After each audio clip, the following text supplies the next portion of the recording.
Okay, you can see I got a haircut. Let's go. So this video marks the end of the first week of my real estate entrepreneurial journey. Of course, you still got the open houses tomorrow and Sunday, but this is the first work week that I finished. So we're going to spend this video. It's going to be pretty long. I know it's late tonight. It's around just above 10:30. So it's 10:32 right now as I'm recording this video. And we have a lot to cover today. Specifically, I'm not just going to be talking about what I did today, but also we're going to be talking about just reflecting on this week and what I've learned being a real estate entrepreneur for 1 week and letting you guys know how that's going. So start things off here. We're going to get the boring stuff done. So what did I do today? I spent 2 hours today practicing my scripts. So I practiced the same scripts as before: open houses and greetings, along with buyer objections and what's the market looking like right now. So I was able to get those figured out. I did that for 2 hours. It was brutal. It felt like I was burning myself out. And then until I started losing focus and really just not making good results, I figured it'd be done. So I did good quality 2 hours of open house scripts. On top of that, I also developed my follow-up emailing stuff. So I was able to get my emailing templates, my voicemail templates for my lead follow-up system I have for my open houses. So I was able to get that done. That's wonderful. After that, cold calling. I told you guys I'm looking for a dialer right now. I'm trying to get set up with a plan. I was able to develop my cold calling scripts specifically for FSBOs, expires, absentees, for rent by owners, and circle prospecting, which is awesome. So I'm able to get those figured out. And I've been using the reverse selling methodology from a guy that I follow on YouTube named Brandon Mulrennan. Great real estate agent YouTube channel. I love his stuff. He's very much of a salesy agent. You start to realize, and this will be something I talk about later in the video about my reflection, but there's different types of agents in real estate. You often get people who go into real estate and they're very friendly. They're like a relationship agent where they build relationships with people, and not to say that the other agents don't, but they specialize in that. They look at it as like a friend hub, which is awesome because your sphere of influence really matters a lot there, and you get so much repeat business, and it's awesome.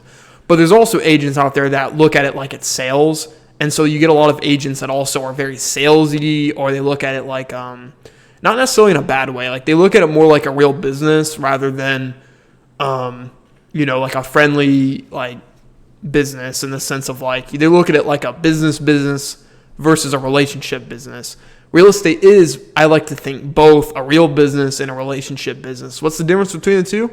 Relationship business to me feels more like a sole proprietorship that doesn't have a super direct plan, more so than it is developing relationships with people. And then I feel obviously business is what it is. So that's what I did today. What am I doing tomorrow? You already know. I'm hosting an open house. Okay, so I'm hosting an open house from 12 to 2. It's going to be right next to an open house I actually hosted last July 20th actually. So it's going to be fun. I know the neighborhood very well, and I've been preparing all week for this, so, if I mess up, it is what it is. Just keep going. Don't want to be taken over by the results or the outcome. You want to be very process-oriented. So let's talk about the fun stuff finally. We got three minutes of that done. Let's talk about the fun stuff. What did I really learn this week? And reflecting on it, how did I think? I think we've had a really great week. I'll say that right now. I think this is a successful week. I learned a lot of the real estate industry. I learned a lot about what I'm doing. I was able to make really good progress with my scripts. I developed systems specifically for lead follow-up for open houses, open house scripts, cold calling scripts, and I also have 3 open houses hosted. So I got a lot done today. I got my systems all taken care of. I even got the mathematics done, knowing what numbers I need to hit, which is fantastic. On top of that, I think some of the most important things I learned a lot about interest rates, because if you guys didn't know, mortgage rates actually went down, and they're at an all-time low than they've ever been this entire year. I believe they were down around 6.6%. And I learned a lot from my lender about that. And I've also learned a lot about construction, specifically new construction. I learned a lot about the builder companies in Indiana, such as Estridge, Lennar, Pulte Homes, David Weekley Homes, a lot of these different companies that specialize in construction. I've learned a lot about that. I've learned a lot about the way they construct homes. You can tell, oh, this home was constructed by this company or that company, which is awesome. That's great. So I've learned a lot about the inside of real estate, which is great. And I've also found a role play partner, which is awesome. So I'll be working with her this week, or this upcoming week. And it's been phenomenal. And to be quite frank, I'll be honest with you guys here. It's going to be hard going back to a full-time job. I didn't think it was good. Like, obviously, there's a very likely chance. And with the way I'm working, I'm not going to have to find a full-time job. I'm back in that state of mind right now. I felt like in day 4, I was getting a little shooken up about what the agent said about not many people are unrepresented at open houses now, and just leaving it like that. Like, it's so fucked.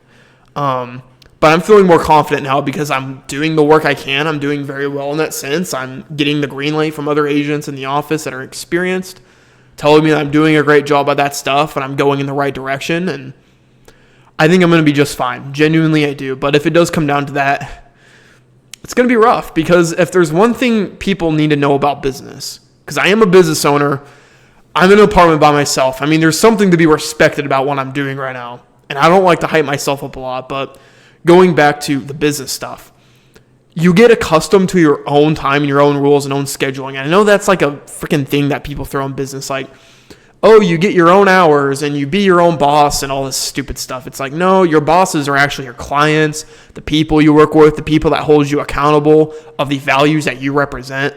Those are your bosses now. But yes, you do get to frame your own time, your own schedule. But at the end of the day, I mean, you got work and you're not getting paid unless you make a sale. And if there's one thing I learned about business, it's that it really starts to feel like your life becomes about you, which in a non-selfish way is what I'm trying to say. Like, now that I'm a business owner and I'm a real estate agent, it really does feel like working a full-time job is how it is. Like, I'm helping someone fulfill their dream versus being a full-time business owner. It really feels like now my career is all about me, which is good for personal development if you do it in the right way. But obviously, many people don't know how to manage their time, so that's why most businesses fail. Thankfully enough, I came into real estate with systems that I had in mind. I also understood that it's a sales business, which is phenomenal. So I already mentally was ahead of most agents, especially agents my age. So let's talk about respect for a little bit, okay? I am not a generally confident person. Like my stepdad, when I grew up with him, and he was very rash, very negative, judged me on all the stupid stuff. Like, why do you like Sonic when you're 12 years old, or why do you like Dragon Ball Z when you're 13? It's so weird. Like, he thought that was weird. Like, liking anime and like Sonic and like stuff as a kid. Like, to him, that was weird. And so Vince and I, my twin brother, would get heavily judged by him on that. He would yell us, berate at us, degrade us, tell us we're not, like nothing. And so I grew up my whole life sort of just not really believing that, but having it in the back of my mind that it was something that was true, I guess. And it wasn't, but that's what I thought at the time. So in college, I really had to understand how to build confidence. That's why I went to the gym. That's why I started talking to girls. That's why I built more friends at IU. And going to college was genuinely one of the best decisions I made for that, because I saw another side of life. And I built my own confidence, and now here I am in one of the richest cities in Indiana as a young business owner. So let's put all the cards on the table here, and let's call a spade, okay? I'm 22 years old. Yes, some prospects are not going to take me seriously because I'm 22. And you know what? In the beginning, like right now, they may be right to not take me seriously. I'm new. I don't know too much about the market, but I'll tell you this right now. I'm working my ass off. I'm working really hard. I'm training. I'm cold calling next week. It's going to be a daunting task, but there's a price to pay for success, and I'm willing to pay whatever it takes in that sense. And I'm hosting 3 open houses every weekend. I'm understanding the market. I'm working really hard. I'm doing my due diligence. I'm a 22-year-old business owner. I got no one on my side for financial reasons. I own an apartment or rent an apartment by myself with a limited amount of expenses, and I'm trying to make a name for myself out here. There's something to be respected about that. I'm not demanding respect if I don't earn it. I'm not saying I deserve it.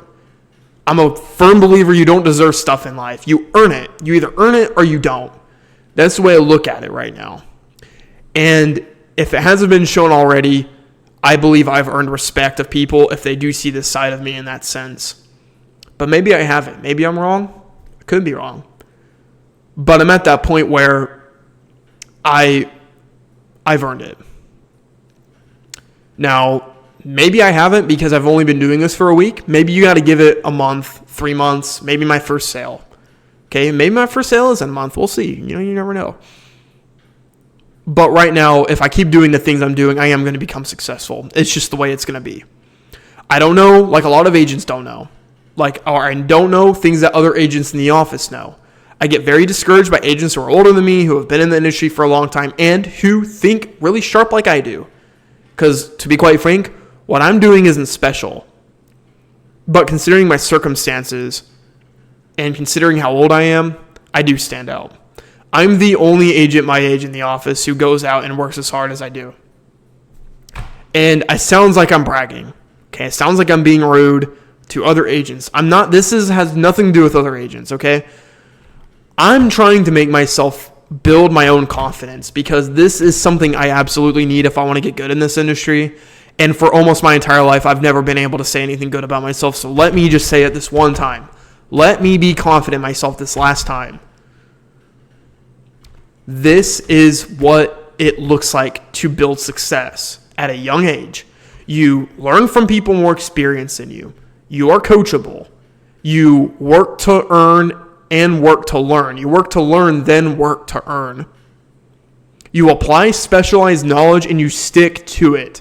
This is the blueprint to build success at a young age. And I made a YouTube video about this last year, and it all stands true. You know why? Because this isn't just me saying this stuff. This is from people I've learned at Indiana University Kelley School of Business, at the Pro Golfers Association Championship, at Keller Williams Realty, and the richest place in Indiana, in the entire Midwest even. Roundabout Capital as well. So this isn't just me saying this. This is backed up by many experts, by many, many millionaires, many successful people. And I'm just the messenger of this. So let me be clear when I say this right now. It all matters if I stick to it and if I keep doing the things I'm doing, not necessarily the specific actions, but if I continue to learn, improve, grow, and adjust, not just as a business owner, but as a man, I am going to succeed in this business. Because everything is a numbers game, real estate's a contact sport, and that is one of the most important things I've learned. Set the general stuff aside, going back to real estate. Okay. Man, what was I going to say? Right. I don't know why I just blanked on what I was going to say. Real estate is a contact sport. The more people you meet and talk about real estate, the more likely it is you're going to make a sale. Cold calling is a great way to start doing that. Genuinely it is. Excuse me. It's a great way to start building your skills. And honestly, if you can sell through the phone, you're never going to go hungry. So cold calling, to me, it sounds like a very brutal, dark, like in the mud type of real estate business development. But that's what it takes to be successful. I'm telling you guys right now. Like these people that get into real estate and they just think it's all going to be about showing homes and you looking pretty in your luxury listing. Maybe it is. And if it is, that's awesome. Genuinely. And if it works for you, that's perfect. I'm just saying it specifically for me. This is what I live for. Because this isn't just about business. This is about growing as a man. If I'm out here in the trenches, I'm out here working my ass off, and no one's watching me do it, there's nothing more satisfying than that. I don't need people to watch me do this stuff. I don't really need it at all. That's why I make these videos, to document my journey. Now, with that being said, the more I get to know stuff, it's important for me to stay humble, stay hungry. Humble and hungry, be where my feet are, be poised, be disciplined, be strong, listen to people more experienced than you, listen to people in general. Always be a student. All that stuff's going to be universal, and I'm always going to keep learning. Okay, that's just something that, even though I'm going to improve, it's just something that's going to happen. I developed a standard for myself. And this is what this standard looks like. To be quite frank, I actually think I could be doing a little bit more, which is a little scary if you really think about it.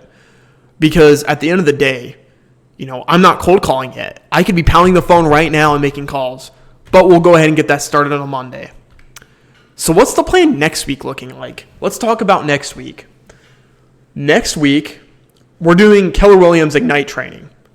Okay, so this is literally like an all-day thing. It literally can be from 9 to 3, and it's going to take up a lot of my time.